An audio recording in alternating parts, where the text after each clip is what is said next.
2010, 11, 12, 14, 15, 16, 17, 18, 19, 20, 21, 22 ମୁଁ ବହୁତ ଭାଷଣ ରଖିଛି। ମୋ ଭାଷଣର ମର୍ମ ଏଟା गोटे समाज को गठन करने, विशेषकर ओडिशा राज्य को आगू बढ़ापी।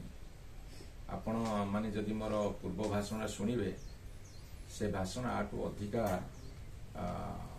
माने मर्मस्पर्शी एवं तीव्र आह्वान रखुते भाषण थिला। और से आपण मैंने गुरुत्व दौनथिले, गुरुत्व दौस धन्यवाद। किंतु तर्जमा करंतु मु कोन कहि छात्र आपण ऊपर तर्जमा छाड़ीदेली। मोर स्वच्छ भाषण होची गोटे माटी माँ प्रति अवदान रखा, गोटे राज्य को आगू बढ़ेगा, से समस्त दायित्व ना आह्वान।